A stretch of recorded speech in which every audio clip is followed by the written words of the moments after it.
Hi, I'm Corinna Hernandez, and this is my round brush blow dry. This is my model Kathy, and her hair is naturally curly, it's medium density, and each individual strand is medium. The result I'm looking for is shiny, smooth hair with volume and body and some movement. A round brush blow dry can look like a roller set if it's done properly, and also can be a great foundation to any style or updo. When you're picking your round brush, you want to base it on the size of the curl you'd like to see. Remember, the size of your brush equals the size of your curl. I'm choosing a smaller brush because I want to see a tighter curl in my finish. The difference between a round brush blow dry and a flat brush blow dry for me is a round brush gives me a rounder curl and a flat brush will give me more like a flat iron curl or a flatter curl. Also, if I'm going to be straightening the hair, I'll be choosing a flat brush. Please take a look at our flat brush blow dry videos to see what the difference can look like. I'm going to be starting this blow dry with a pre-dry using just my hands. I'm going to be using medium heat and high pressure. In my pre-dry, I am focusing on growth patterns, creating volume, creating smoothness, and polish. Every move I make during my pre-dry is intentional and deliberate. I'm always making decisions based on the hair's reaction, creating softness, bounce, and versatility. For Kathy's hair, I will dry the first 2 inches with volume where I want to see it and leave the ends more damp. This way, I don't have to fight the dry frizzy ends with my round brush. If her hair was less curly, I could dry the ends more. In the crown of the head is where I'd like to see volume. Notice how I set the hair after I dry the first 2 inches away from natural fall.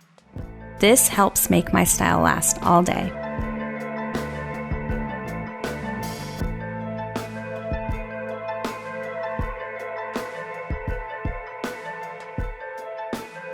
Kathy's hair already has product in it from a previous video we just shot, but if I were to apply product, I would start on wet hair and apply section by section from root to end.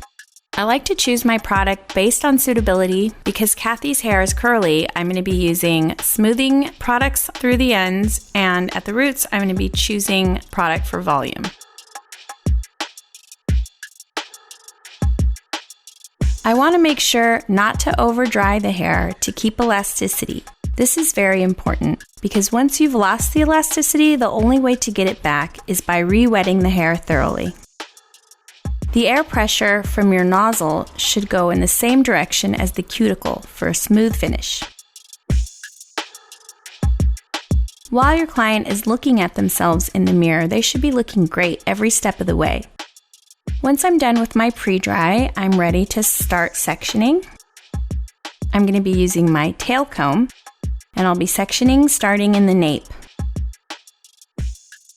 Each section should be around the same size as my brush.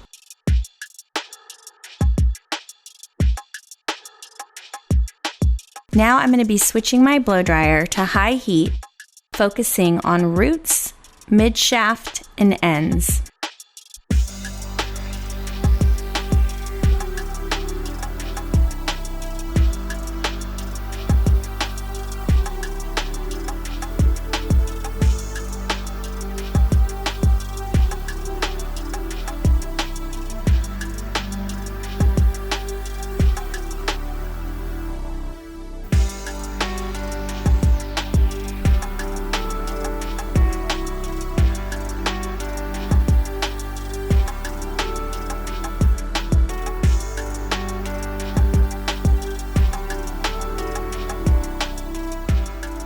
You'll be working your way up the head and around like a roller set. Remember to stay organized and neat and keep your sections clean. Also, it helps to pre-plan your subsections. They should be balanced in density. We have the tendency to want to push the nozzle into the hair or use our thumb for added tension. But remember that the bristles from your brush and the pressure from the air through the nozzle should be enough. I'd like you to notice my even tension and that the nozzle is pushing the hair around the brush, which helps with polishing and also adds curl. You want to take your time going through the ends to make sure that they're polished. The nozzle and brush travel together. Don't overstretch or overheat. Make sure to always keep the brush moving.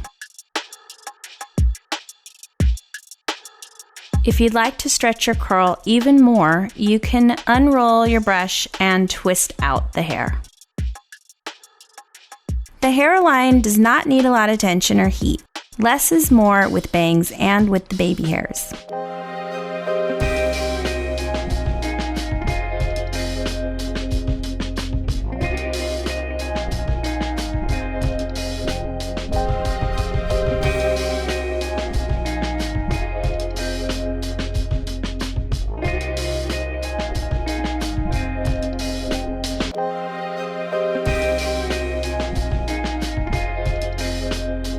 For volume at the roots on top, be sure to blow dry on base.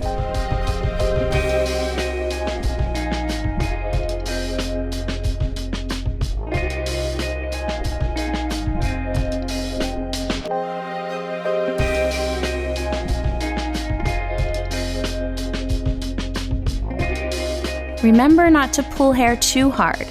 If the brush gets stuck in the hair, roll it back and forth or in and out to loosen the tension before you continue pulling.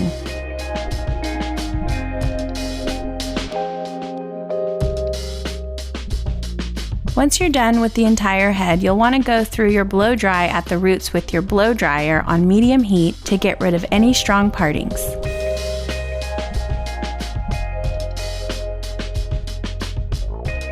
If you'd like to make any adjustments, you can use your brush and your blow dryer on medium heat, or you can use your hands.